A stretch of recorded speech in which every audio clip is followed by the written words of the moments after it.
pandemi COVID-19 pas aku ketuanya. Bukan lagi bilang udah males gabung sama orang tua. Enggak, kalau ada yang mempermasalahkan itu siapa gitu. Andepa itu anaknya mamer sih memang ya. Mamer dalam artian gini, itu udah pasti pokoknya sampai Andepa selesai itu masih akan tetap ditagih. Bahkan nanti kalau udah selesai juga bilang kalau studionya belum kelar, mana studionya Pak, gitu juga. Ya, shalom Bang Andepa. Halo, shalom. Tema kita kan generasi muda menjadi berkat nih Bang. Oke. Dan tema itu pas pula kamu jadi ketua Permata Pusatnya. Gimana sih tanggapan kamu dan apa yang kamu bayangkan berikut dengan teman-teman Permata kita di pusat? Oke, bukan cuman tema generasi muda menjadi berkat ya, pas aku jadi ketuanya. Pandemi COVID-19 pas aku ketuanya. Pas aku ketuanya dan akunya pun boleh merasakan ya di isolasi. Jadi kalau kondisinya di teman-teman di Permata Pusat, begitu dari tahun 2020 disampaikan bahwa tahun 2021 generasi muda menjadi berkat, itu aku juga udah sampaikan teman-teman bahwa kita harus siap-siap jika sewaktu-waktu ini bagiannya kalian, ini bagiannya kalian, ini bagiannya kalian. Itu memang dari awal pada saat pencanangan tahun pelayanan, Kabid Koinonia juga udah informasikan ke kita, nanti di bagian ini kalian yang tangani gitu dalam pencanangan itu karena dilakukan secara virtual. Nah, hal yang menarik di situ sebenarnya udah dibilang jauh-jauh hari udah dibilang, tapi keberlanjutan dari obrolan nggak ada, benar-benar kosong sampai akhirnya pada saat Natal Permata GBKP itu tanggal 26 Desember di situ diingatkan lagi, oh nanti 9 Januari kalian yang ngerjain. Bayangin dong, 26 Desember sampai 9 Januari diantaranya juga banyak libur, aku juga pada udah ngatur liburan sama keluarga. Akhirnya kami juga harus siapkan di tanggal 9 Januarinya. Itu salah satu pencanangan tahun pelayanan Permata GBKP. Jadi dan ke semua teman-teman klasis juga disampaikan di rapat koordinasi bahwa yang dimau gereja adalah saat ini kita memberi diri berpartisipasi. Jadi kalau selama ini kita ngerasa kita sudah melakukan 9 sampai salah nih. Berarti kita harus melakukan sampai 18. Minimal seperti itu gitu sih. Kalau hitung-hitungannya matematis gitu. Tapi kalau hitung-hitungannya non matematis, kalau kita sudah memberi saat ini banyak, berilah lebih banyak lagi. Jadi nggak ada cerita, aku udah bikin gini, kemudian udah stop, aku udah merasa menjadi generasi muda yang jadi berkat. Terus memberi, tambahi dari pencapaian kita sebelumnya. Nah, gitu. Ada nggak persiapan khusus dari Permata Pusat ketika diberikan tema ini dalam tanda kutip bukan hanya sekedar menggelar event atau mungkin acara, tapi ini benar-benar sudah Permata yang harus tampil? Yang pertama soal generasi muda menjadi berkat ini, aku mau ini ya, soal tampil itu sebenarnya kita menjadi support system juga iya, itu ya, generasi muda menjadi berkat, jadi support system iya, menjadi orang yang tampil di depan iya. Intinya ketika kita bicara soal generasi muda menjadi berkat, kita tidak lagi bersembunyi dari panggilan pelayanan ini gitu. Bukan lagi bilang udah males gabung sama orang tua, enggak. Tapi justru bilang kan, iya, apa yang bisa aku kerjakan?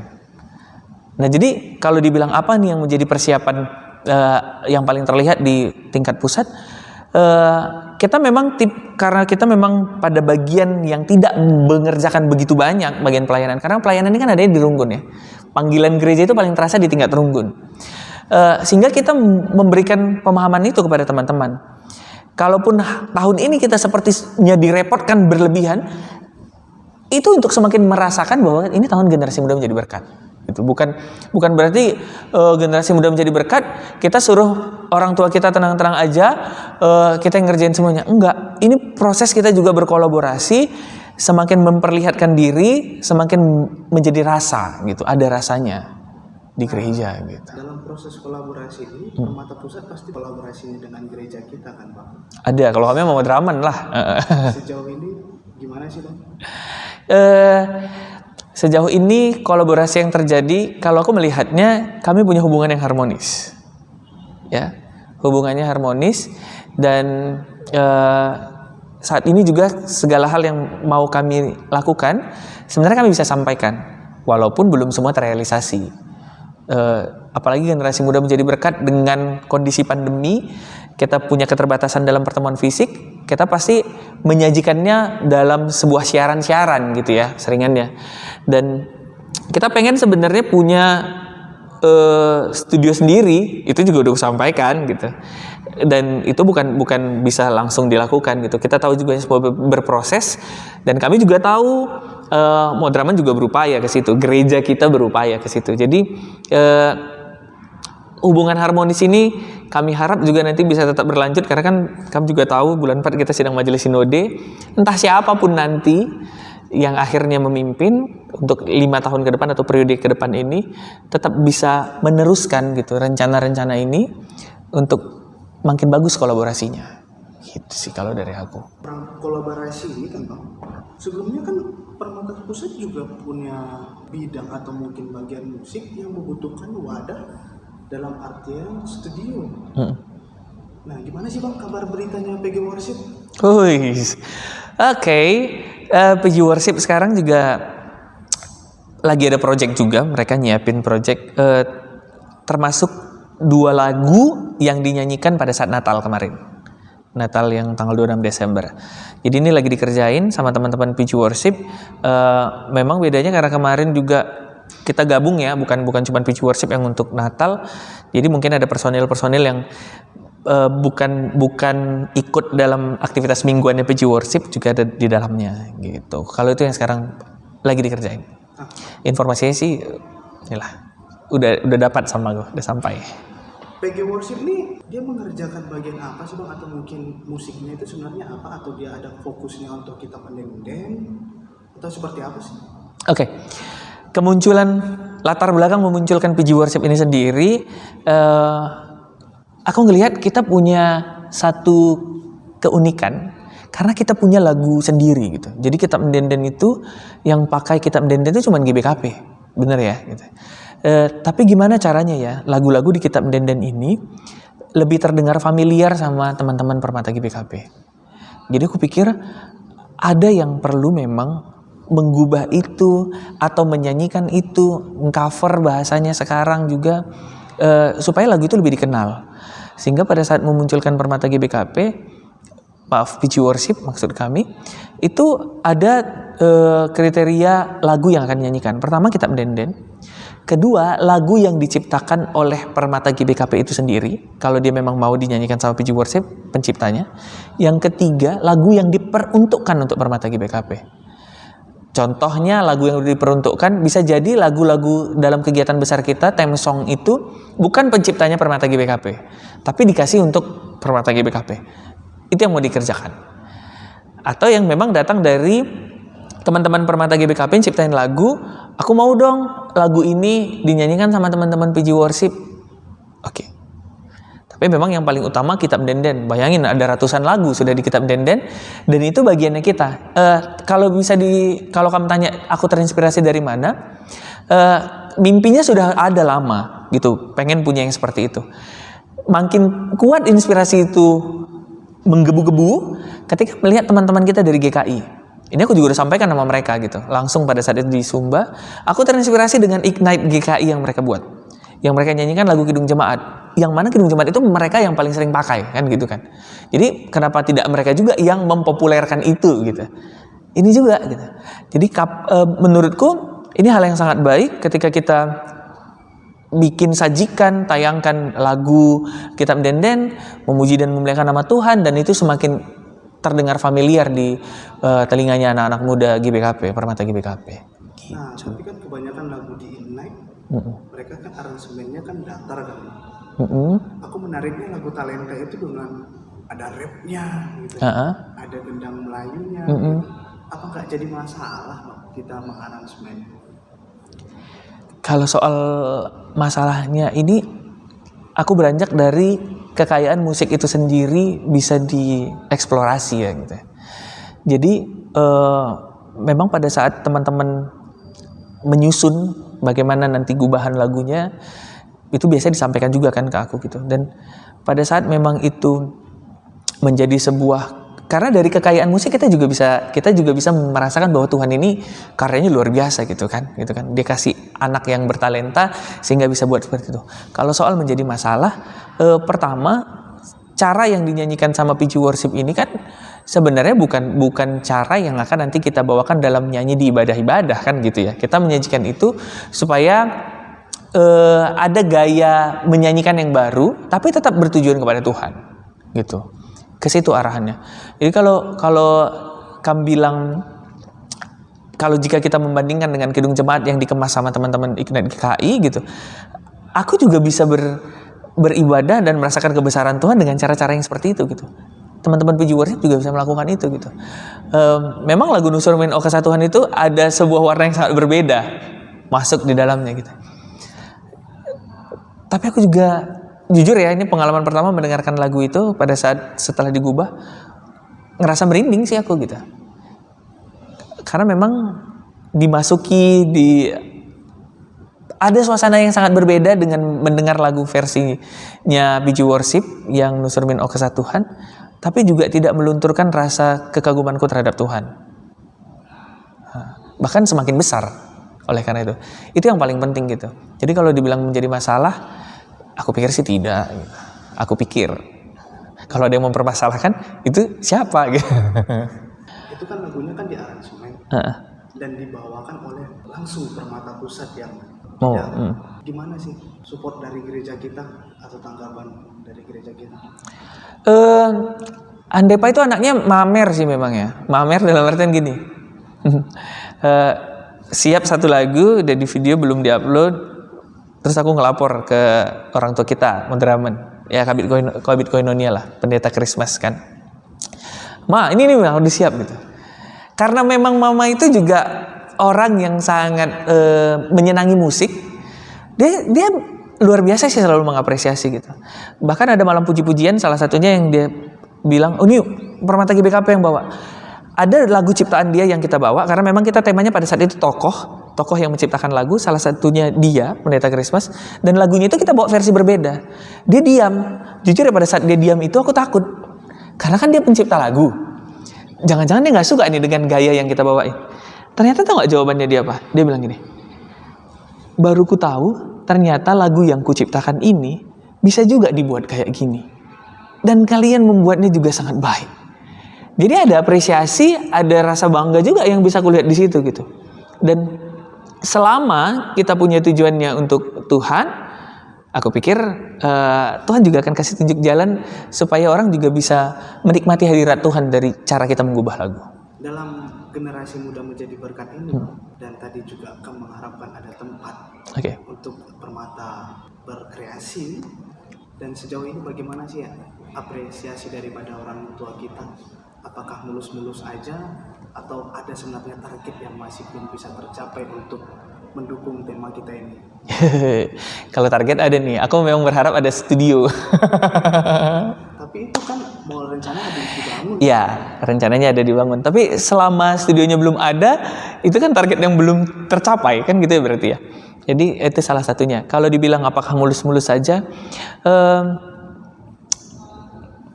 itu yang perlu memang kita perbaiki terus-menerus dalam hal komunikasinya kita. Seberapa penting itu, seberapa dibutuhkan itu harus terus kita sampaikan. Karena kalau misalnya kita cuma sampaikan sekali gitu kan, bisa jadi orang tua kita lupa. Bisa jadi orang tua kita, oh enggaknya perlu kali. Mungkin ada kebutuhan yang lain. Aku yakin semuanya baik ya. Kalaupun ada penundaan atau apapun semua segala macam, itu pasti alasannya semuanya baik. Ada kebaikan lain yang harus kita kerjakan juga, itu pasti kan gitu.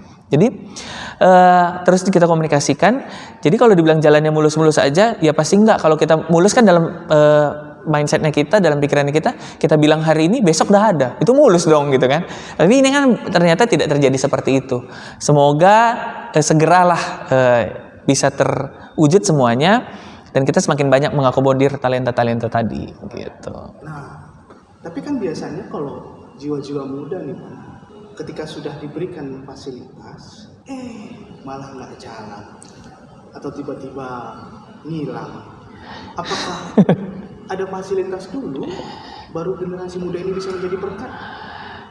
Iya, aku sepakat sih dengan yang kamu bilang gitu. Jadi kita sering terjebak ketika justru sudah ada, produktivitas menurun gitu. Kenapa aku bilang produktivitas menurun? Itu biasa terjadi, udah ada disiapin semua segala macam, tapi kita nggak mampu mengelola fasilitas itu gitu. Jadi sekarang justru dalam kondisi yang segalanya masih sangat terbatas, kurang fasilitas, kita juga tetap bisa produktif nih gitu. Tapi ya memang itu yang akan terus kuingatkan ke teman-teman semuanya, bahwa ketika kita sudah diberikan ini, berarti ada tanggung jawab lebih yang kita lakukan. Minimal produksi harus meningkat dong gitu ya kan gitu. Harusnya seperti itu, bahwa kita didukung, disupport, ya kita juga harus meresponi support itu dengan lebih baik lagi, melakukan kegiatannya kita, aktivitasnya kita, pelayanannya kita gitu. Aku sama sekali tidak memungkiri lah kata-kata bahwa makin banyak fasilitas nanti justru kita makin melarikan diri nih gitu. Ya pernah juga terjadi gitu yang kulihat. Tapi ini nanti untuk terus diingatkan. Bahkan sekarang pun sebenarnya teman-teman PG Worship atau teman-teman yang lain di Permata GBKP, aku suka tantang gitu. Ini kalau udah difasilitasi, apa yang bisa kita dapat gitu. Jadi itu sering juga aku lontarkan. Sehingga bikin teman-teman yang minta sesuatu, mikir 2 kali. Ini minta kayak mana nih? Bang Andepa tipikalnya yang seperti itu gitu. Emang aku seperti itu juga tipikalnya. Jadi kalau dikasih, teman-teman juga harus lebih serius gitu. Latihannya lebih serius, produksinya juga lebih jelas gitu kan. Bahwa kita ada targetnya, ini kita siapin, ini kita siapin. Gitu sih kalau aku. Kenapa sih nggak ngambil lokasi di Runggun aja, fasilitas yang ada di Runggun kan itu udah cukup. Iya, kepikiran sih sebenarnya ke situ gitu. Benar-benar kepikiran gitu, karena sebenarnya ada banyak runggun aku bilang di Medan yang punya fasilitas itu gitu, minimal di ruangan. Karena ruangan aja pun jujur aja PG Worship itu bukan dapat tempat yang permanen gitu, maksudnya yang itu emang punyanya kita gitu. Kita pernah sewa 1 tahun ruko untuk dijadikan tempat latihan gitu. Nah ini juga pandemi jadi sedikit berpikir sih, apakah memang efektif kalau kita lakukan penyewaan itu gitu. Udah ada juga seperti runggun-runggun besar yang kita lihat punya banyak ruangan yang sebenarnya sangat bisa kita manfaatkan. Mungkin nanti setelah ini jadi kepikiran ngomong mungkin kayak ke Batang Serangan, kilometer 4 atau runggun-runggun mana. Dan yang aku tahu runggun-runggun yang kusebutkan ini bukan runggun-runggun yang susah juga untuk memberikan fasilitas itu gitu. Mereka asal digunakan dengan baik. Kalau pengalaman sih sebenarnya salah satunya kayak runggun kilometer 4 itu selalulah juga jadi tempat yang kalaupun kita bilang udah waktunya mepet, tetap aja diiyain. Saking besarnya dukungan orang tua kita yang ada di situ, gitu. Nah, Permata kan selalu berbicara tentang fasilitas dalam kegiatan ini. Oke. Kalau misalnya tidak ada fasilitas, gimana sih caranya supaya bisa kegiatan ini berjalan dengan baik tanpa mengurangi makna daripada generasi muda PDKP? Aku bongkar aja nih, sebenarnya produksi kita selama pandemi ataupun sebelum pandemi, soal video klip, apa semua segala macam, kalau kamu tahu itu sebenarnya perangkat-perangkatnya secara kelembagaan tuh nggak ada gitu. Ada nggak yang dipunyain pengurus pusat Permata GBKP? Maksudnya yang menjadi inventarisnya Permata GBKP. Mulai dari laptop, maksudnya perangkat yang memang mumpuni untuk melakukan editing video, terus perekaman audionya, proses mixingnya. Puji Tuhan, Tuhan kasih orang-orang yang bisa support itu gitu. Jadi yang jadi inventarisnya kita sebenarnya bisa dibilang sangat minim, tapi kita bisa tetap produksi itu gitu. Nggak ada sama sekali, dibilang nggak juga, tapi memang sangat minim, tapi tetap bisa diproduksi. Ada aja yang dikasih Tuhan, orang-orang bertalenta sekaligus perangkat-perangkatnya. Jadi apa ya, itu buah keyakinan sih menurutku, buah keyakinan bahwa kalau Tuhan mau kita melakukan ini, pasti Tuhan juga kasih perlengkapi kita. Nah, anggaplah Bang, pertengahan tahun ini Yes. dan kegiatannya normal dan beberapa gereja sudah kembali aktif seperti biasa. Apa masih bisa terpakai nggak studionya itu? Saya pikir, kalau aku pikir ya Frank, studio itu ada atau tidak ada pandemi akan tetap terpakai. Justru dengan kondisi seperti ini dia akan membantu. Intinya kita juga akan dituntut dan kita akan dipaksa dalam tanda kutip untuk lebih kreatif lagi gitu. Karena bukan hanya bicara soal ibadah di situ, apa saja bisa kita buat di situ. Karena media sosial semakin populer, masuk ke ranah media sosial, ya kita bukan dalam sebuah pertemuan fisik untuk bersama-sama gitu beribadah, di mana orang bisa tonton dari kamarnya, bisa nikmatin dari kamarnya, dari tempatnya masing-masing. Jadi studio itu yang menurutku justru tetap perlu, sekalipun nanti vaksinasi sudah berjalan semuanya, masih tetap perlu. Permata kita sebenarnya juga banyak bertalenta, tapi gereja kita kan ada rayon A, B, dan C, dan tidak semua mampu untuk memfasilitasi itu. Kalau ini memang bicara soal finansial, kita juga nggak bisa paksakan, gitu ya. Tapi sebenarnya kalaupun di Permata Pusat sendiri punya studio itu, sama seperti aku bilang yang Ruko yang kita jadikan youth center itu bukan cuman tingkat pusat yang bisa gunakan gitu. Teman-teman tingkat klasis ataupun tingkat Trunggun boleh saja menggunakan itu kalau memang ada kegiatan yang mau dilakukan di situ. Asal terjadwal, bukan karena kan kita rame, jadi kita perlu menjadwal itu semua, perlu mengatur itu semua. Kalau memang masalahnya soal finansial, seperti aku bilang tadi, kita nggak bisa paksakan itu, tapi tidak juga karena kekurangan finansial kita berhenti berkreasi. Pasti kita ada jalannya. Jalannya, apakah kita mau nih, misalnya punya jarak tempuh yang lebih jauh supaya bisa berada di tempat yang lebih mumpuni, gitu. Mau nggak sih kita gitu? Dan kita lagi juga ditantang yang sudah punya fasilitas lengkap. Maukah kita berbagi dengan yang lain? Maukah kita bertumbuh bersama, bukan cuman kita sendiri gitu. Maukah kita juga membuat orang lain menjadi lebih terasa? Nah, kan itu juga tantangan ke kita. Jadi bukan hanya orang yang tidak ada fasilitasnya, kita yang dipenuhi fasilitas juga harus sadar bahwa kita tertantang untuk memberi lebih banyak. Tanggung jawabnya lebih besar. Gitu. Nah, dan intinya sebenarnya generasi muda menjadi berkat itu kan bukan cerita tentang fasilitas, tapi bagaimana tumbuh bersama. Iya.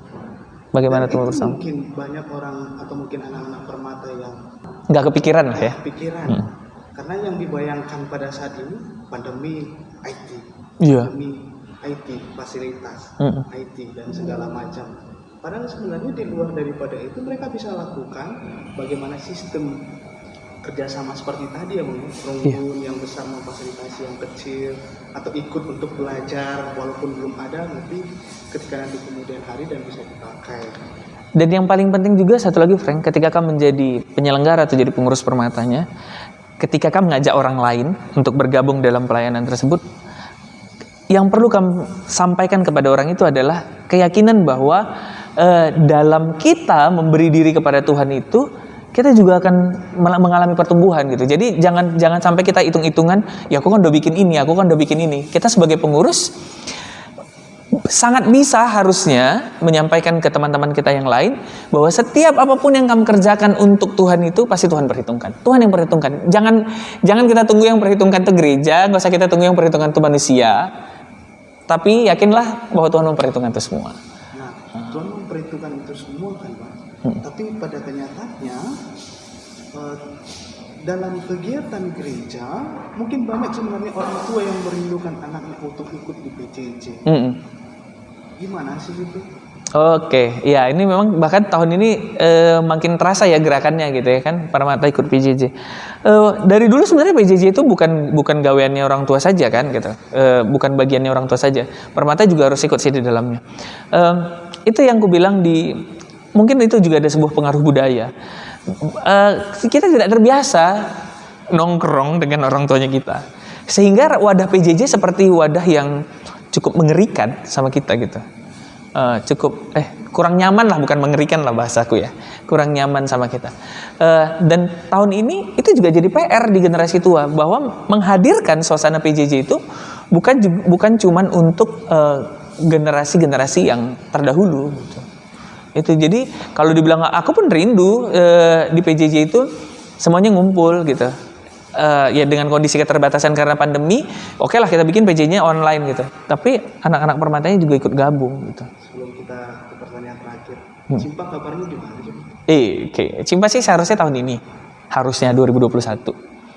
Tapi itu di agendanya kita. Tapi memang pada saat penyusunan di 2020, sekalipun itu dilakukan di Agustus, biasanya kan di Agustus di libur anak kuliahan, sepertinya tidak akan dilakukan dalam pertemuan karena sampai dengan hari ini juga belum ada kepanitiaan. Ini acara gede sekali, nggak mungkin kita bikin kepanitiaannya terburu-buru. Nanti persiapannya gimana? Ada dua kemungkinan. Yang pertama memang akan ada selebrasi yang dilakukan secara virtual yang sedang kita pikirkan, atau yang kedua memang mengundur pelaksanaan cimpanya sendiri. Tapi kalau diundur ke tahun depan agak sedikit kurang memungkinkan karena tahun depan agendanya mupel. Tahun depan saya sudah selesai. Gitu. Nah, kalau misalnya dilakuin virtual, nggak meriah dong Bang. Apalagi banyak yang mau cari jodoh.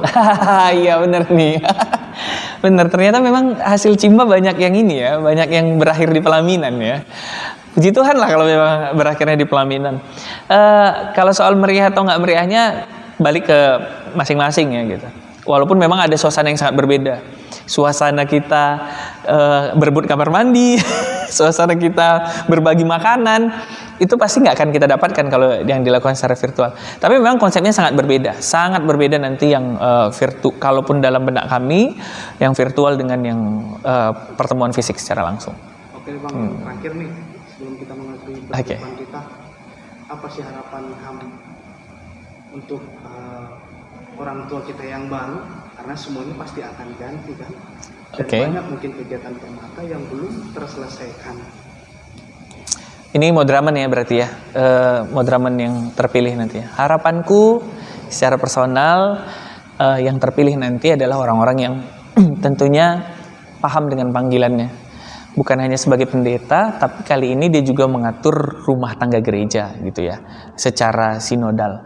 Dan harapanku juga ketika ada banyak sekali pekerjaan yang dilakukan di gereja ini, kita punya komunikasi yang baik, kita punya kolaborasi yang baik, dan kita punya komunikasi yang lebih terbuka, sehingga capaian itu, visinya kita bisa kita capai bersama-sama gitu. Mungkin seperti tidak terukur yang kusampaikan karena nggak ada ukuran-ukuran yang kusampaikan. Tapi ketika memang kita punya hati yang sama dalam panggilan ini, dalam artian kita sadar Tuhan mau pakai kita di situ, pasti semuanya akan menjadi lebih baik daripada hari kemarin. Itu sih yang aku yakinkan gitu. Ada banyak hal yang kita rasa kok kita belum berada di sini ya. Kita GBKP punya ini dan itu, kok kita berada belum di sini ya gitu. Yakinlah, kita nggak akan pernah terpuaskan dengan hal-hal itu, tapi ketulusan hati kita dalam panggilan Tuhan yang akan membawa kita dalam berkat-berkat yang orang lain bisa rasakan. Aku nggak bilang pencapaian, tapi berkat-berkat yang orang lain bisa rasakan. Dan studio akan terus ditagih? Iyalah, itu udah pasti. Itu udah pasti. Pokoknya sampai Andepa selesai itu masih akan tetap ditagih. Bahkan nanti kalau udah selesai juga bilang, kalau studionya belum kelar, mana studionya Pak? Gitu juga. Nyampur-nyampurin lah. Dan studio itu bahkan menjadi berkat yang luar biasa bagi permata. Harusnya, gitu. Harusnya. Oke deh Bang Depa. Oke. Bujur melala.